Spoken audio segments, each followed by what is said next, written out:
구약성경 사사기 16장 15절에서 22절의 말씀을 제가 받들어 봉독하겠습니다. 들릴라가 삼손에게 이르되 당신의 마음이 내게 있지 아니하면서 당신이 어찌 나를 사랑한다 하느냐. 당신이 이로써 3번이나 나를 희롱하고 당신의 큰 힘이 무엇으로 말미암아 생기는지를 내게 말하지 아니하였도다 하며 날마다 그 말로 그를 재촉하여 조르매 삼손의 마음이 번뇌하여 죽을 지경이라. 삼손이 진심을 드러내어 그에게 이르되 내 머리 위에는 삭도를 대지 아니하였나니 이는 내가 모태에서부터 하나님의 나실인이 되었음이라. 만일 내 머리가 밀리면 내 힘이 내게서 떠나고 나는 약해져서 다른 사람과 같으리라 하니라. 들릴라가 삼손이 진심을 다 알려줌으로 사람을 보내어 블레셋 사람들의 방백들을 불러 이르되 삼손이 내게 진심을 알려주었으니 이제 한 번만 올라오라 하니 블레셋 방백들이 손에 은을 가지고 그 여인에게로 올라오니라. 들릴라가 삼손에게 자기 무릎을 베고 자게 하고 사람을 불러 그의 머리털 7가닥을 밀고 괴롭게 하여 본즉 그의 힘이 없어졌더라. 들릴라가 이르되 삼손이여 블레셋 사람이 당신에게 들이닥쳤느니라 하니 삼손이 잠을 깨며 이르기를 내가 전과 같이 나가서 몸을 떨치리라 하였으나 여호와께서 이미 자기를 떠나신 줄을 깨닫지 못하였더라. 블레셋 사람들이 그를 붙잡아 그의 눈을 끌고 가사에 내려가 놋줄로 매고 그에게 옥에서 맷돌을 돌리게 하였더라. 그의 머리털이 밀린 후에 다시 자라기 시작하니라. 이 말씀은 살아계신 하나님의 말씀입니다. 아멘. 같이 기도하겠습니다. 하나님, 주님의 날에 주님의 안식에 참여하고자 주님께 예배를 올려드립니다. 주님께서 영광 받으시고 저희들에게 기쁨과 평화의 안식을 허락하여 주시옵소서. 이 시간 옥토와 같이 저희의 마음을 다듬어 주시어서 주님의 말씀이 우리의 삶에서 30배, 60배, 100배로 성령의 열매를 맺어지게 하여 주시옵소서. 예수님의 이름으로 기도드립니다. 아멘. 할렐루야. 네, 우리 시온찬양대 찬양 감사합니다. 또한 우리 예배위원으로 섬기고 각 곳에서 봉사로 수고하시는 모든 성도님들 감사드립니다. 또 예배에 참석하신 모든 성도님들 하나님께 영광 올리시며 하나님께서 주시는 안식을 누리시기를 소망합니다. 오늘 본문의 사사기는 역사서로 분류됩니다. 그리고 역사서의 역사가는 신명기 사관입니다. 역사서가 사사기, 룻기, 사무엘상하, 열왕기상하 이런 것들이 역사서이고요. 이 역사서들이 공통적으로 신명기 사관을 가집니다. 신명기 사관은 개인은 물론 나라와 역사의 흥망성쇠를 하나님의 말씀에 대한 순종 여부로 가늠한 것, 이것이 신명기 사관입니다. 그러니까 어떤 사람의 의지와 노력, 우리의 자격이 아니라 하나님의 그 주시는 말씀에 순종하며 살아갈 때 우리가 복된 인생이 된다. 그리고 그 말씀 따라 살아갈 때 개인도 나라도 복되고 부강하다. 이런 사관입니다. 엣지 있는 통독 저자 임철 목사님은 역사는 살아계신 하나님이 역사하시는 현장이며 오늘을 해석하는 문법이다라고 표현합니다.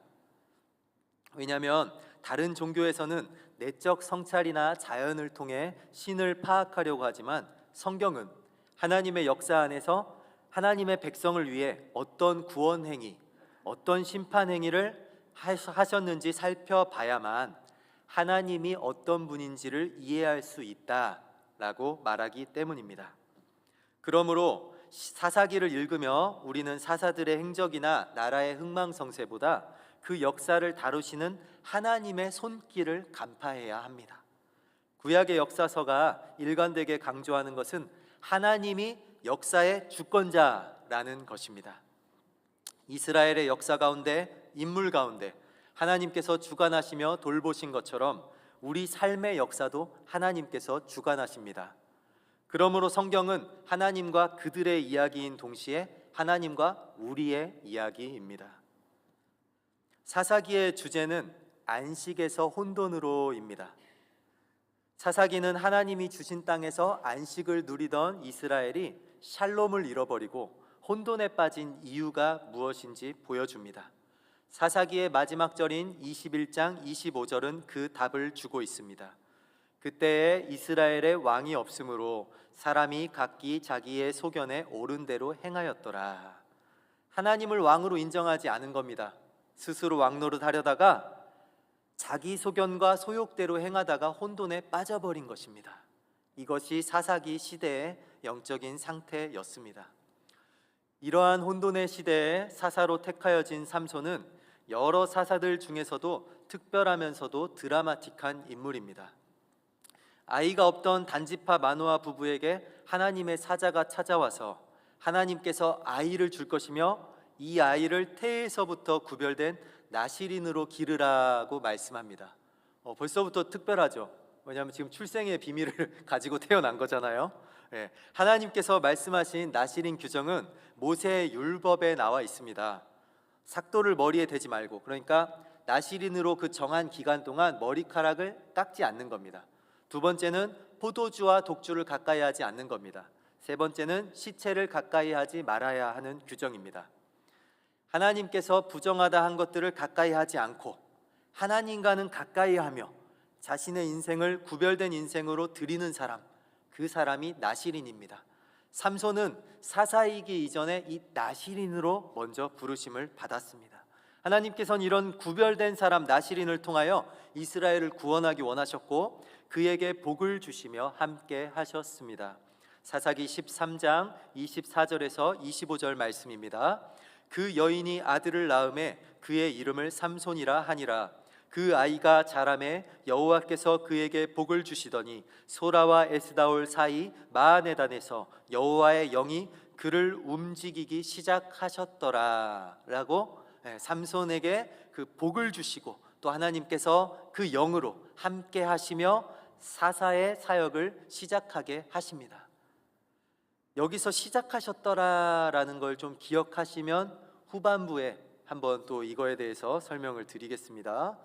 삼손 시대의 상황은 40년 동안 블레셋의 다스림을 받게 된 시대입니다. 왜냐하면 이스라엘이 악을 행하였기 때문에 공의의 하나님께서 그 공의 차원에서 그들에게 블레셋의 압제를 받게 하신 겁니다. 하지만 하나님께서 어떤 분이십니까? 그렇게 벌을 주셨지만 고통받고 있는 백성들을 보면서 또 마음이 약해지시는 겁니다. 은혜를 주시는 겁니다. 그래서 40년 후에 그의 심판을 거두시고 그에게 자유를 주고자 하셨습니다. 그 자유의 도구로 하나님께서 세우신 사사가 바로 삼손입니다.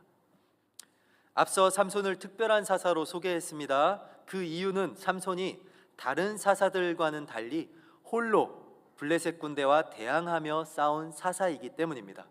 우리 한번 사사기의 사사들을 기억해 보십시오. 아비멜렉은 사사로 인정을 안 합니다. 하나님께서 세우시지 않았기 때문에. 그러면은 사사기의 사사는 12사사입니다.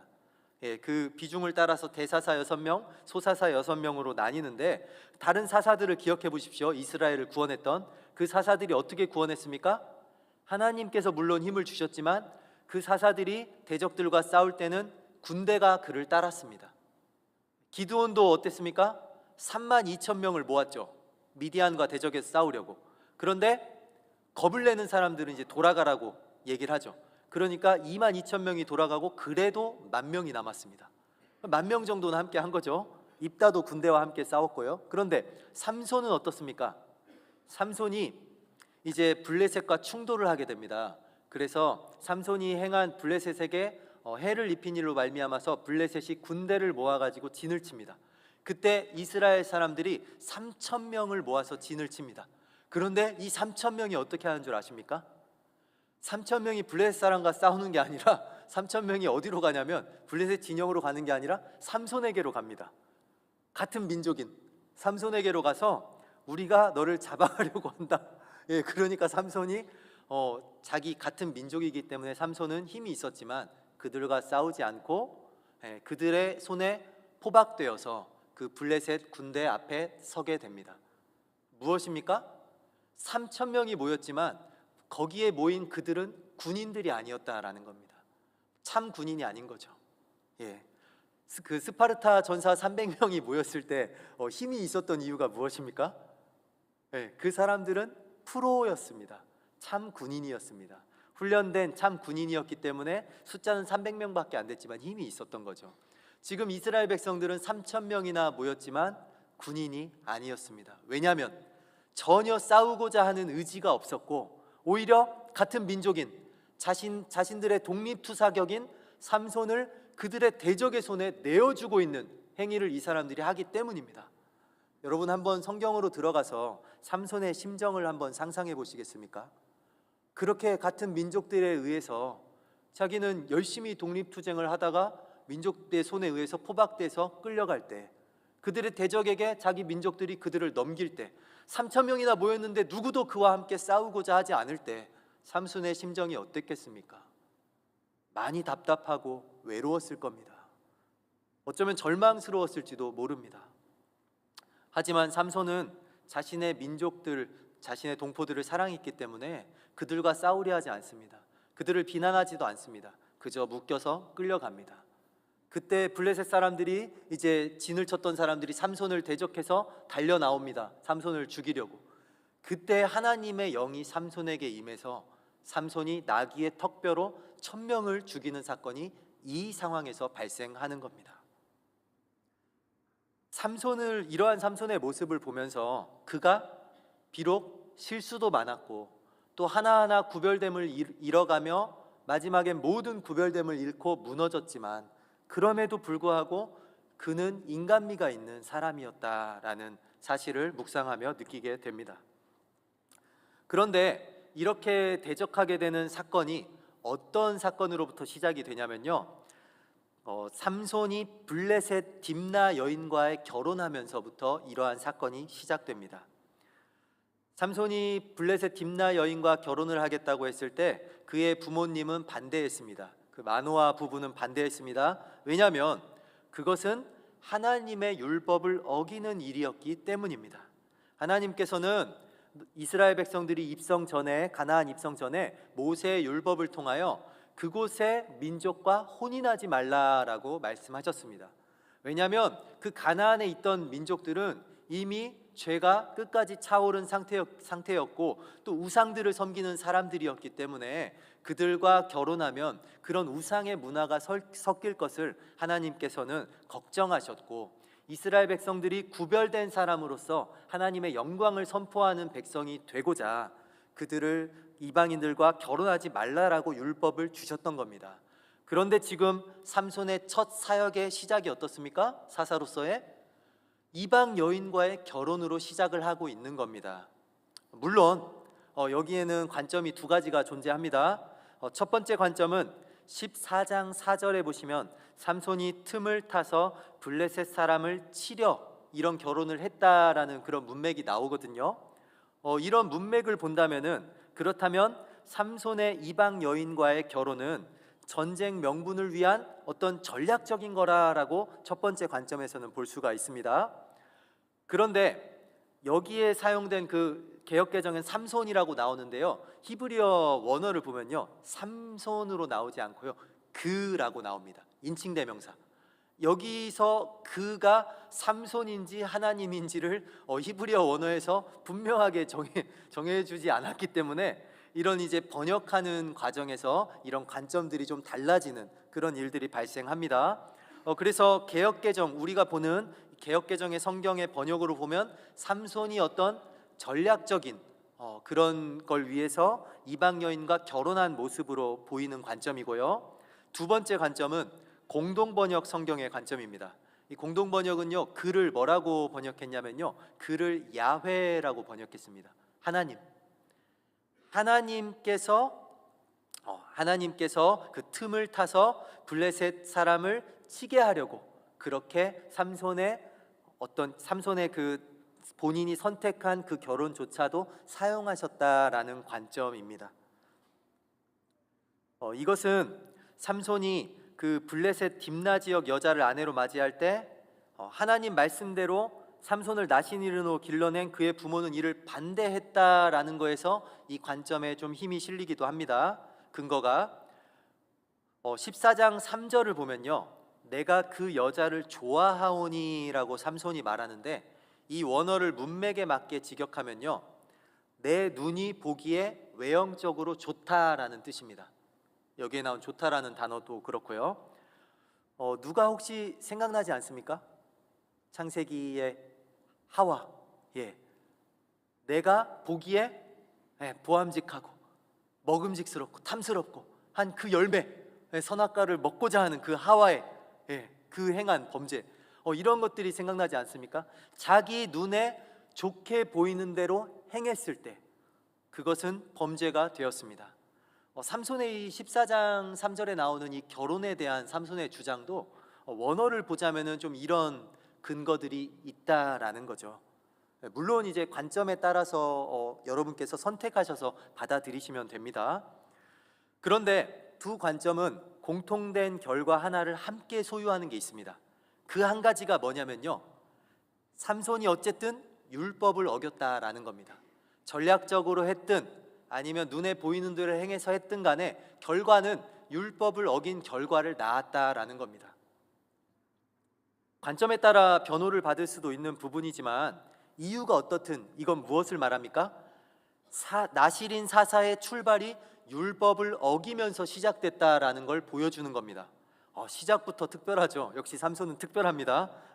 그리고 이 시작이요, 또 어떤 일을 낳게 되냐면요, 이후 블레셋 가사의 기생에게 들어가서 삼손이 매복 포유의 위험을 겪게 된 일, 또한 블레셋 소랭 여인 들릴라를 사랑하다가 유혹 앞에 두 눈을 잃고 맷돌 굴리는 신세가 된 일, 이것들을 보면 이런 것들이, 이런 출발점이 처음부터 삼손의 약점임을 보여주는 부분으로 우리가 해석해 볼 수도 있습니다. 어쨌든 삼손은 이렇게 타락한 시대에 구별된 나실인 사사로 하나님께서 부르셨지만 그 사명을 제대로 수행한다라기보다는 여인에게, 유혹에 약한 모습을 보이며 자신의 사사직을 위태롭게 출발하는 것처럼 보입니다.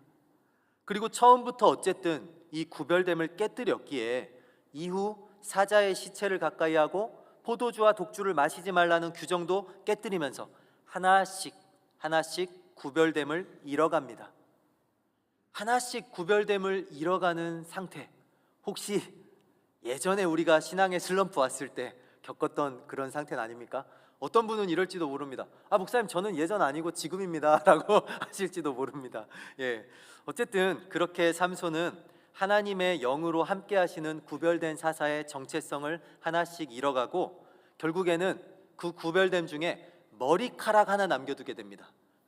머리에 삭도를 대지 말라, 이거 하나 남겨두게 됩니다.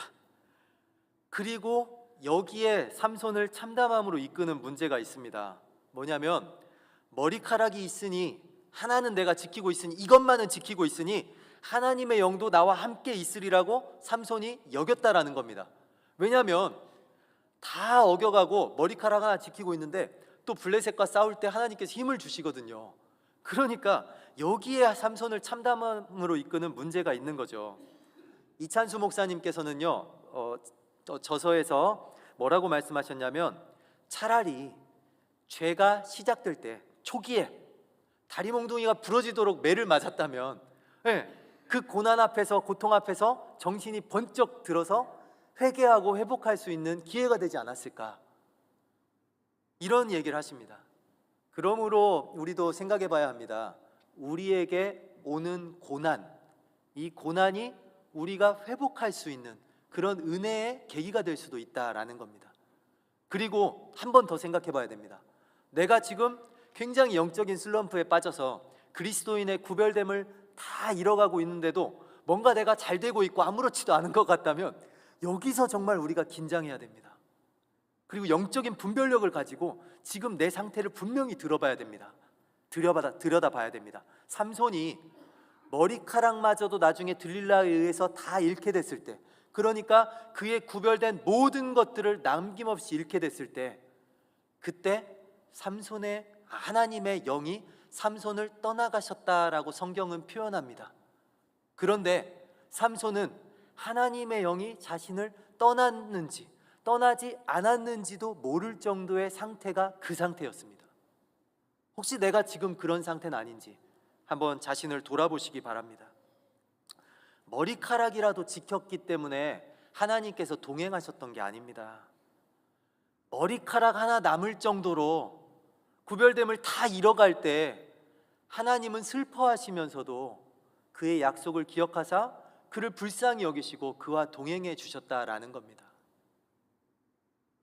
그런데 다 이러한 죄인 삼손에게 하나님의 은혜가 다시 시작됩니다. 제가 서두에 그 기억하라고 했던 단어 하나가 있었죠. 뭐였습니까?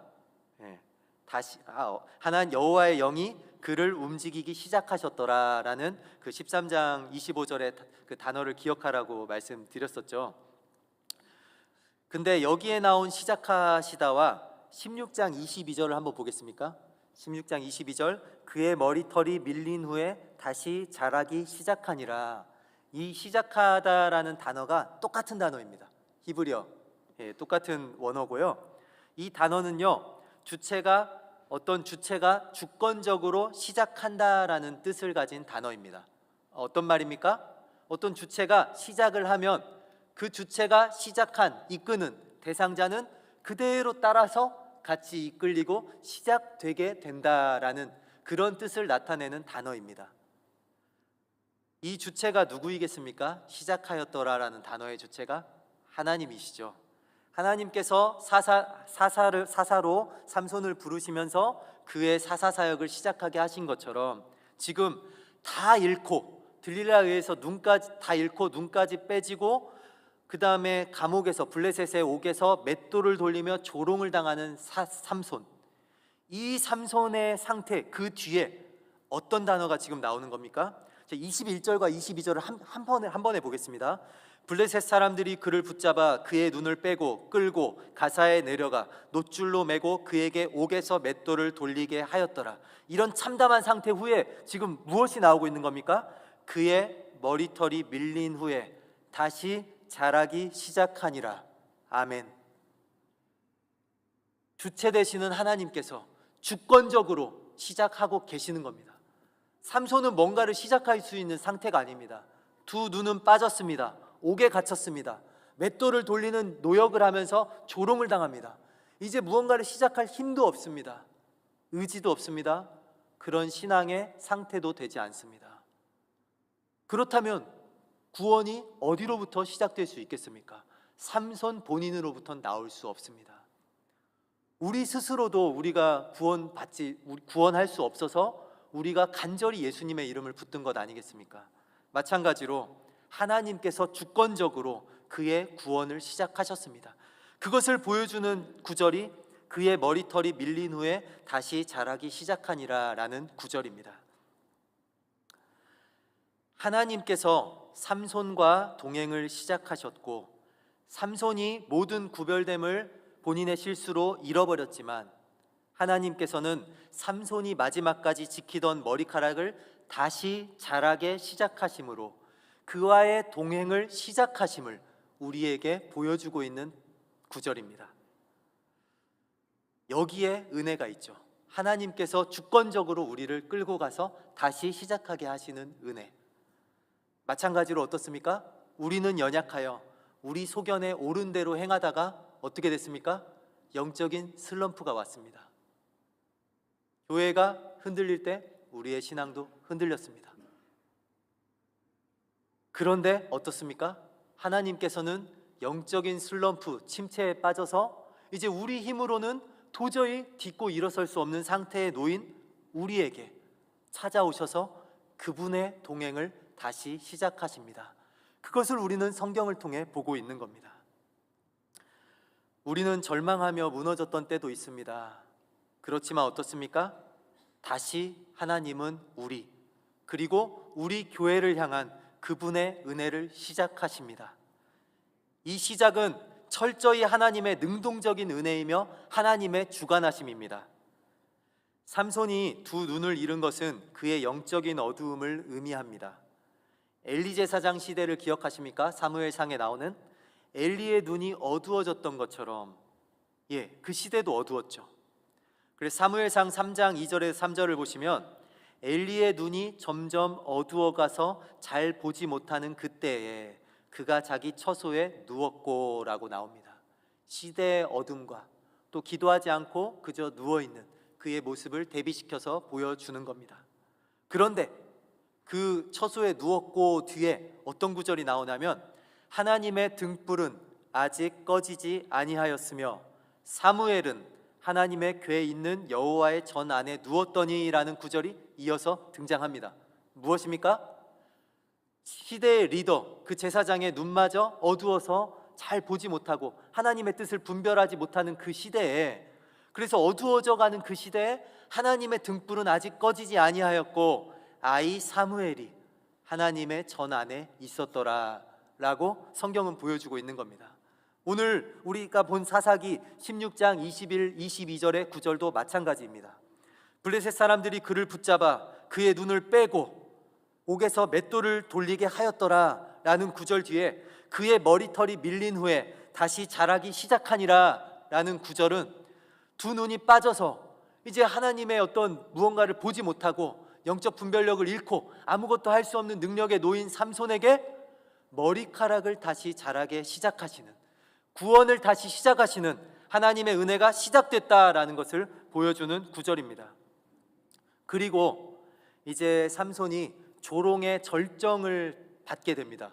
무엇이냐면 블레셋 민족의 이제 제사가 있을 때 그 신전에 삼손을 데려가서 제주를 피우게 하며 조롱을 합니다. 그런데 삼손이 이때 그의 마지막 기도를 합니다. 이번만 강하게 하사라고 철저히 회개하며 자신의 사명을 기억하고 기도합니다. 사사기 16장 28절입니다.